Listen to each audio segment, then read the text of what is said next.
She wasn't supposed to be there. Hell, she wasn't even supposed to touch a weapon. While Navy SEALs, America's deadliest warriors, fired round after round into empty air, missing every shot, Evelyn Ward sat in the back with a notebook and pen. Just an analyst, just an observer, just someone the brass sent to write reports about what the real operators did in the field. But when the ambush came, when the mortars started falling and the SEALs realized they were trapped in a kill zone designed specifically to destroy them, she did something that changed everything. She set down her notebook, picked up a rifle no one knew she had, and walked into that valley of death alone. Before I show you what really happened that day, drop a comment telling us where you're watching from and hit subscribe, because what Evelyn did next turned the worst day in that SEAL team's history into a lesson they would never forget. The Chinook's rotors beat against the thin mountain air as it descended toward the landing zone. Through the open door, a rock stretched out below in shades of brown and gray, endless valleys carved by ancient rivers, ridgelines that looked like broken teeth against the sky, and somewhere down there, an enemy that had learned to use this terrain like a weapon. Staff Sergeant Evelyn Ward sat near the rear ramp, her compact frame pressed against the helicopter's cold metal frame. At 32, she had the kind of face that people forgot 5 minutes after meeting her.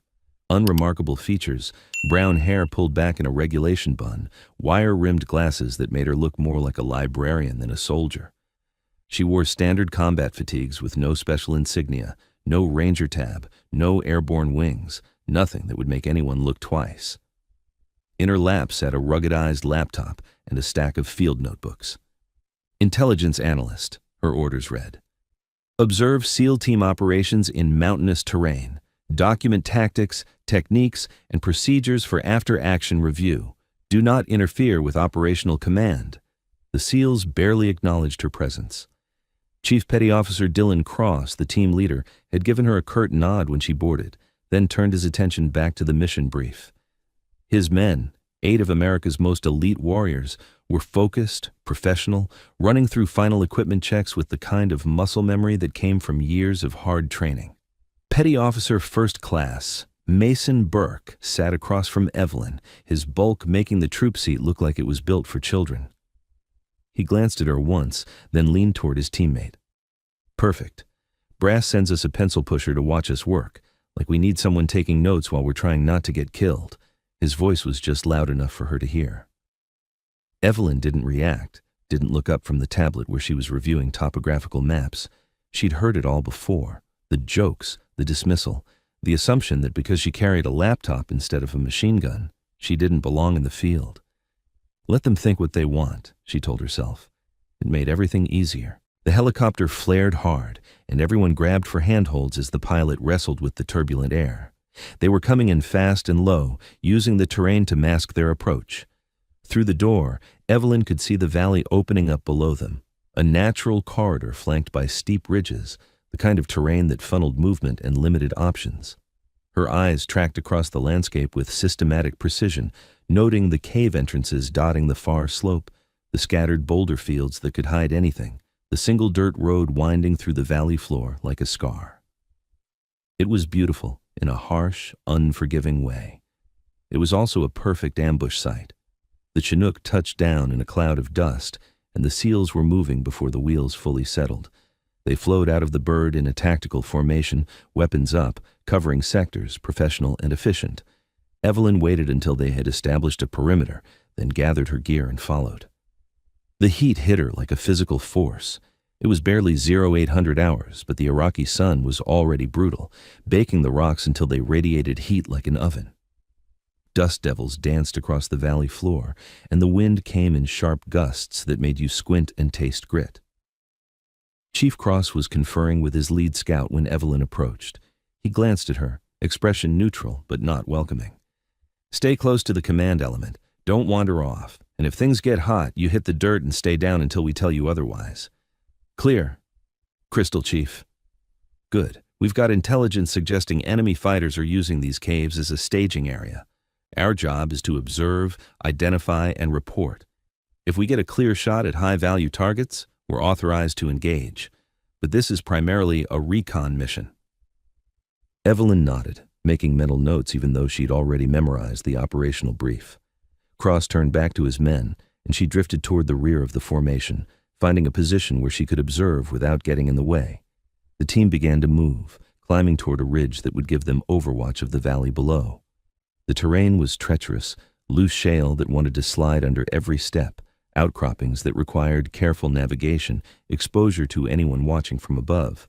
But the SEALs moved through it with practiced efficiency, communicating through hand signals and brief radio calls.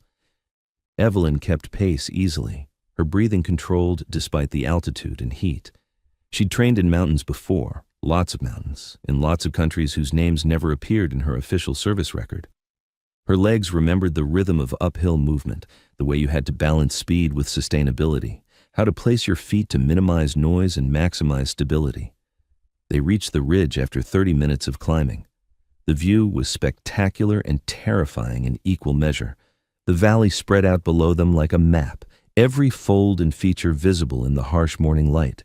And there, carved into the far slope, were the caves, dark mouths in the pale stone, any one of which could hide anything. The SEAL sniper team began setting up their hide. Petty Officer 2nd Class Nathan Pierce and his spotter, Petty Officer 3rd Class Alex Ramirez, worked with practiced precision, assembling their rifle, arranging camouflage, calculating ranges and wind speeds. Pierce was a legend in the teams, credited with dozens of confirmed kills across 3 combat deployments. If anyone could reach out and touch targets at these distances, it was him. Evelyn found a position behind a low rock formation, pulled out her binoculars, and began her own observations. Through the lenses, the valley resolved into layers of detail, heat shimmer rising from sun-baked stone, vegetation patterns that suggested water sources, shadow and light playing tricks on depth perception, and the wind. God, the wind was complicated. It came in gusts from different directions, swirling through the valley in patterns that seemed almost random. She watched dust devils form and dissolve, tracked how the air moved differently at different elevations, noted the thermal currents rising from the darker rocks. "Target," Ramirez said quietly. "Multiple military-age males, 600 meters, moving between Cave Complex Alpha and Bravo." Through her optics, Evelyn spotted them. 5 fighters, AK-47s slung casually across their backs, moving with the confidence of people who didn't expect to be observed. They paused in the open, talking, gesturing, completely exposed. Pierce settled behind his rifle, his breathing slowing as he entered that zen state that all great shooters cultivated. "Wind is 2 to 3 miles per hour, left to right. Range 620. On target." His finger tightened on the trigger. The suppressed crack of the .300 Winchester Magnum was sharp, but not overwhelming. Downrange, dust kicked up 3 feet short of the lead fighter's position. "Miss," Ramirez said, surprise evident in his voice. "Come up, come right." Pierce made adjustments and fired again. This time the round sparked off the rocks 5 feet to the left of the targets. The fighters reacted immediately, scattering with practiced discipline, disappearing into the cave complex like smoke. "What the hell?" Pierce muttered. "That should have been dead center." From her position, Evelyn watched heat shimmer dance across her field of view. The valley was a thermal cauldron, creating vertical columns of rising air that bent light and, more importantly, bent the path of bullets traveling through it. The wind wasn't just horizontal, it was 3-dimensional, pushing and pulling in ways that standard ballistic calculations didn't account for. She said nothing, just watched, just took notes, just did her job. The situation deteriorated faster than anyone expected. After Pierce's misses, Chief Cross authorized a second sniper element to set up on a different angle. Petty Officer 1st Class. Emma Torres and her spotter found a position 200 meters north along the ridge, hoping a different perspective would yield better results. More targets appeared, emboldened by the failed shots. They moved with increasing confidence, some even pausing to look up at the ridge, trying to spot the snipers who'd just announced their presence. It was an invitation. "Shoot at us, waste your ammunition, reveal your positions." Torres fired. Her round went high, striking the cliff face above the targets. Pierce fired again, low and left, nowhere near the intended point of impact. "This is impossible," Ramirez said, frustration cracking his professional composure. "We're doing everything right." The math is perfect, but it's like shooting through water. Because you are, Evelyn thought, thermal water made of air and heat and physics that don't behave the way you learned in sniper school. Chief Cross crawled over to Pierce's position, his face tight with concern. "Talk to me. What's happening?" "The wind, Chief." "It's not consistent. Every shot is getting pushed differently. The thermals are creating updrafts and downdrafts. It's like the air is swirling." Cross turned to look at the valley, seeing it now not as terrain but as a tactical problem that had no conventional solution. His team had some of the best shooters in the military, and they couldn't hit targets that were practically standing still. That's when the enemy responded. The first mortar round shrieked out of the sky and impacted 50 meters below their position, throwing up a geyser of dust and fragmented rock. The sound echoed across the valley like thunder. "Incoming!" someone shouted unnecessarily. The second round landed closer. The third landed close enough that shrapnel sang past their position, and Petty Officer Second Class Carlos Mendez screamed as a fragment opened up his left arm. "They've got us bracketed," Burke shouted, already pulling Mendez into cover. "We need to displace." But there was nowhere to go. The ridge behind them dropped off steeply. The approach they'd climbed was exposed to the mortar fire. Moving laterally would just expose them to more angles of attack. They were pinned, and the enemy knew it. Small arms fire began snapping across their position. Rounds cracked past heads, sparked off rocks, forced everyone down into whatever cover they could find. And it wasn't random fire. It was disciplined, coordinated, covering fire designed to keep them suppressed while the mortars walked closer. Pierce tried another shot, but the incoming fire made it impossible to hold steady. His round went wild, and he cursed with the frustration of a craftsman whose tools had suddenly stopped working. "This is wrong," Cross said, his voice carrying an edge Evelyn had never heard in a SEAL before. "This feels like an ambush, like they were waiting for us." Because they were, she thought, watching the pattern of enemy fire. This isn't random. This is rehearsed. They've trained for this exact scenario. How to deal with American overwatch positions, how to exploit the terrain, how to turn our advantages into disadvantages. Another mortar. This one landed close enough that the blast wave slapped against them like a physical hand. Ramirez went down with shrapnel in his leg, and the corpsman was already scrambling toward him. "We're taking casualties," Cross said into his radio, calling back to headquarters.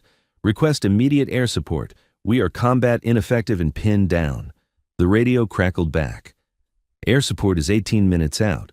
Can you hold?" 18 minutes. It might as well have been 18 hours. The enemy fire was intensifying, not slackening. More fighters were appearing, maneuvering through the cave complex with the confidence of people who knew they had their enemies exactly where they wanted them. Evelyn watched it all through her binoculars, her mind cataloging details, even as the professional soldiers around her scrambled for survival. She saw the pattern now. 3 interlocking positions, each covering the others, creating a crossfire that made movement suicidal.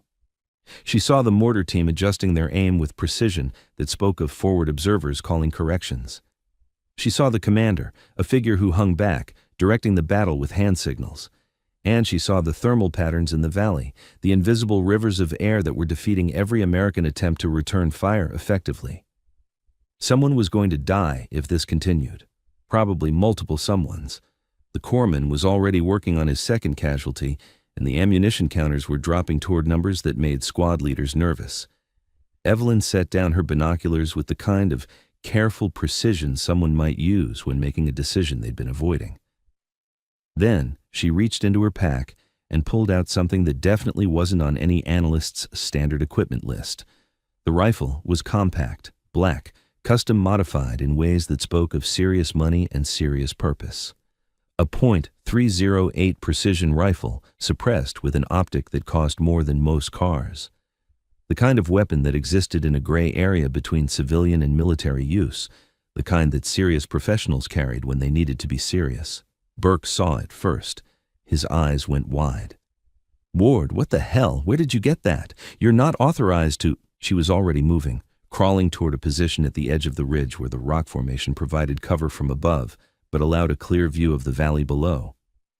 Chief Cross crawled after her, his face a mask of confusion and anger.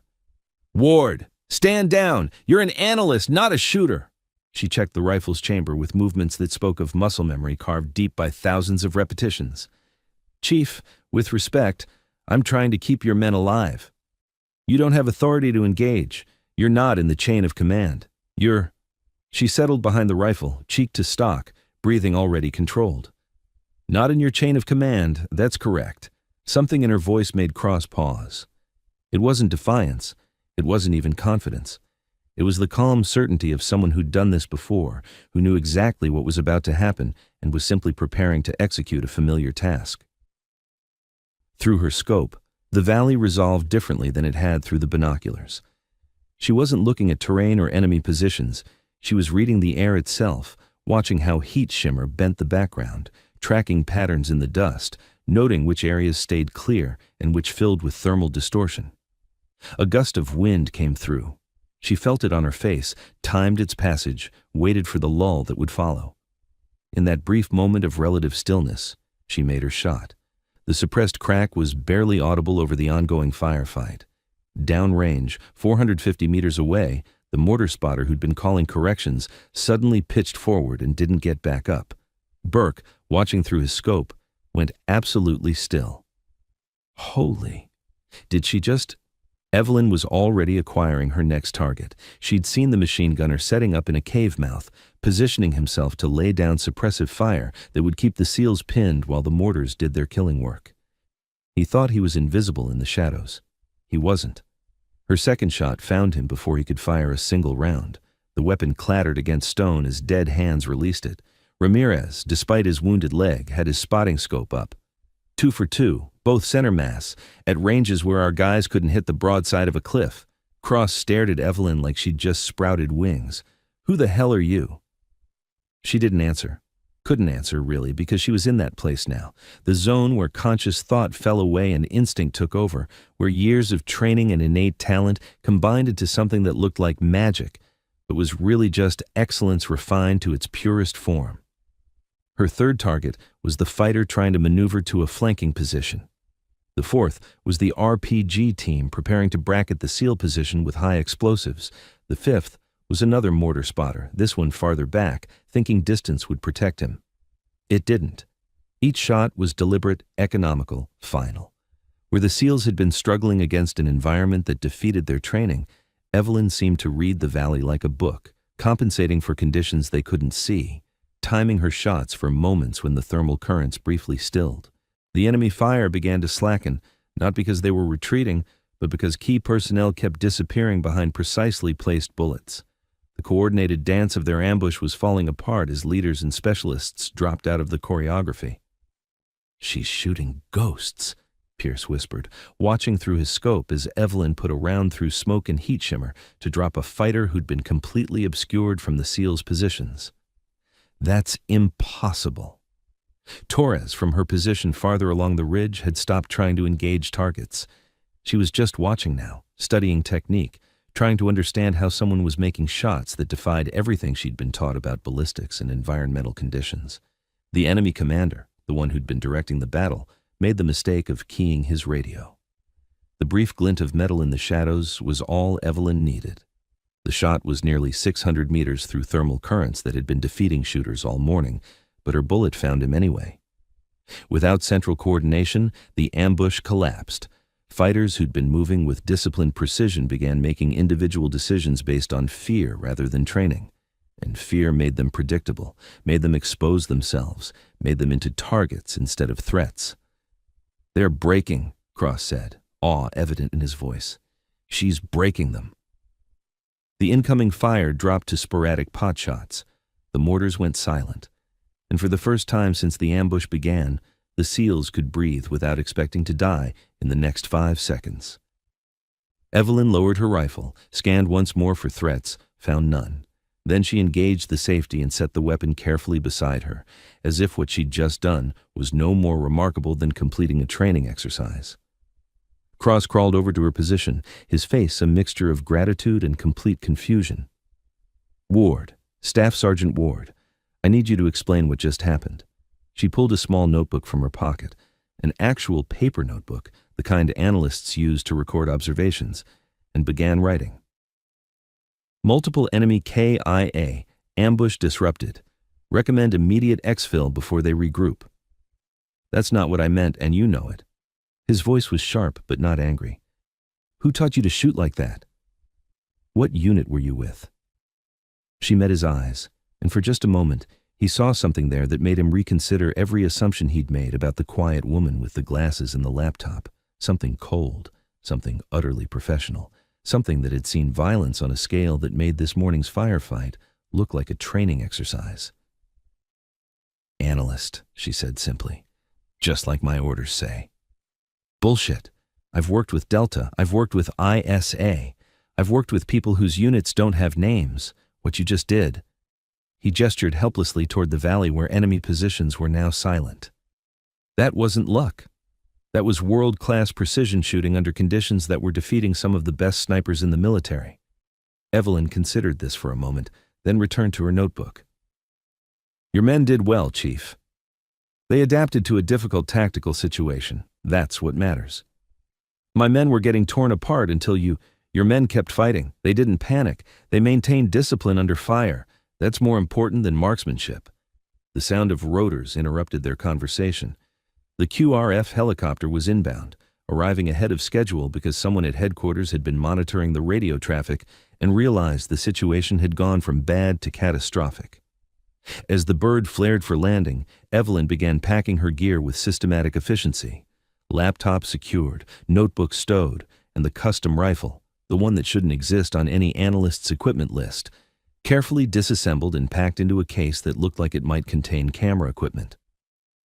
Burke approached, his arm bandaged but functional. He held out a spent brass casing, one that had ejected from her rifle during the firefight. You should keep this. Souvenir. She smiled slightly, the first genuine expression Cross had seen on her face all day. You keep it. Remind you that sometimes the person you're not paying attention to is the person who saves your life. The after-action report was a masterpiece of creative writing. Official version: SEAL team encountered unexpected resistance. Coordinated defensive fire and tactical air support resulted in enemy casualties and successful extraction. Staff Sergeant Evelyn Ward provided valuable intelligence analysis that contributed to mission success. What the report didn't mention: the analyst had killed 11 enemy fighters in approximately 8 minutes, breaking an ambush that had been specifically designed to destroy American Special Operations Forces, or that her shooting had been so far beyond what anyone expected that Pierce and Torres spent the entire flight back in silent contemplation of their own capabilities. Or that Chief Cross had tried to get answers from headquarters about exactly what kind of analyst they'd attached to his team, only to be told that Staff Sergeant Ward's full service record was classified at levels he didn't have access to. Back at base, Evelyn filed her observations, attended the debrief, and answered questions with the bureaucratic precision of someone who'd had extensive practice avoiding detailed explanations. The SEALs performed their mission under difficult conditions, she told the intelligence officer reviewing her report. The thermal conditions in that valley created ballistic challenges that weren't anticipated in the planning phase. Recommend future operations in similar terrain include specific training on shooting through thermal currents. And your own actions? I provided overwatch and defensive fire as needed, standard procedure when an element is under attack. Your service record says you're a signals intelligence analyst. It doesn't mention sniper training. Evelyn's expression didn't change. My service record says what it needs to say. The intelligence officer stared at her for a long moment, then closed the file. You're being reassigned. Effective immediately. New orders will be delivered by courier. She wasn't surprised. This was how it worked. You appeared where you were needed, did what was necessary, then disappeared back into whatever administrative shadow you'd emerged from. The military was good at making people vanish when it needed to, both enemy fighters and its own personnel. That evening, she found Chief Cross on the base perimeter, staring out at the mountains where they had almost died that morning. You're leaving, he said without turning around. It wasn't a question. New assignment. Where? Can't say. Can't or won't. Both. Cross was quiet for a moment. My men are alive because of you. Pierce is alive. Ramirez is alive. Burke, Torres, all of them. They'll never forget that. But they'll also never know the whole story, will they? The whole story is exactly what the report says. Your team encountered resistance. You fought through it. Everyone came home. And the woman who shot like she'd been doing it for 20 years? The analyst who carried a custom rifle and made impossible shots look routine? Evelyn smiled slightly. Sometimes the best analysts are the ones who've spent time in the field. Helps you understand what the data really means. That's the line you're going with? It's a good line. Clean. Fits the narrative. Cross turned to look at her directly. I've been in this business a long time. I've worked with people who don't officially exist, people who do things that never officially happen. And I learned that the best ones are the ones you never see coming. The ones who look like they belong in an office somewhere, pushing papers and analyzing reports. Sounds very dramatic, Chief. Am I wrong? She didn't answer, just looked out at the mountains, at the horizon where the sun was setting in bands of red and gold. Your men did good work today. They kept their heads when things went sideways. That's what matters. The rest is just details. Details like the fact that you saved all our lives. Details like the fact that you've got a good team who'll watch each other's backs. Hold on to that. It's rarer than you think. The courier arrived the next morning with sealed orders. By noon, Evelyn was on a transport heading to another assignment in another country where she would probably adopt another role that had nothing to do with what she actually did. The SEALs watched her leave with a mixture of respect and confusion that would never fully resolve. Burke had the brass casing mounted and hung in the team room, not as a trophy, but as a reminder that the most dangerous people were often the ones you dismissed, the ones you never saw as threats until the moment they chose to be. Pierce spent hours researching long-range precision shooting through thermal distortions, trying to understand how she'd done what she'd done. He never quite figured it out, but it made him a better shooter, so he figured the education was worth the frustration. And Chief Cross. He kept his mouth shut about the whole thing, because he understood that some people operated at levels where the rules were different, where the chain of command had branches that never appeared on organizational charts, and where the line between analyst and operator was sometimes deliberately blurred for reasons that served purposes he didn't need to understand. 5 months later, his team was conducting operations in Syria when they received intelligence about enemy positions from an analyst attached to another unit.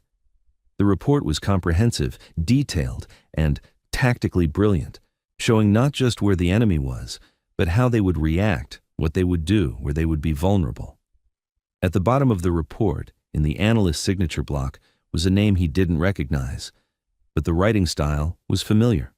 The insights were the kind that only came from someone who'd spent time on the business end of firefights, and there was a notation in the metadata that only someone looking would notice. E.W. was the author.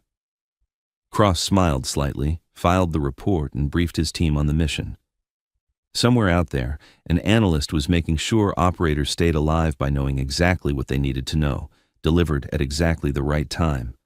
And if that analyst occasionally picked up a rifle and demonstrated skills that went far beyond data analysis, well, some secrets were better left unexamined, some questions were better left unasked, and some heroes preferred to work in shadows, doing necessary things that would never make it into official histories.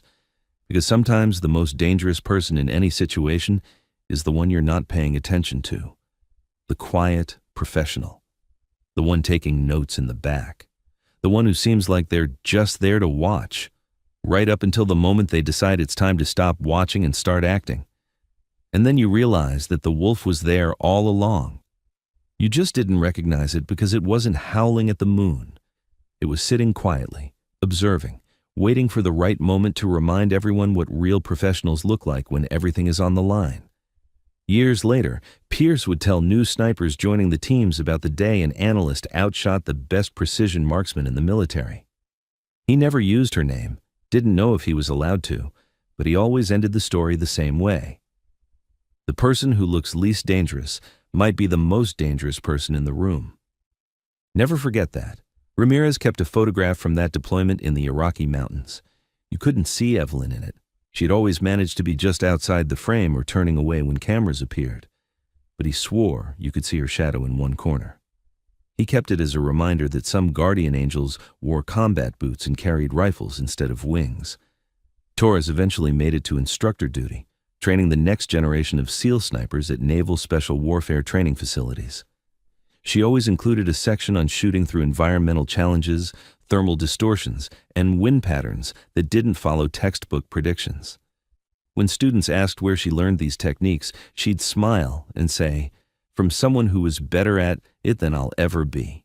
And somewhere, in another conflict zone under another sky, an analyst sat in the back of a briefing room with a laptop and notebooks, looking unremarkable and forgettable while operators planned their next mission.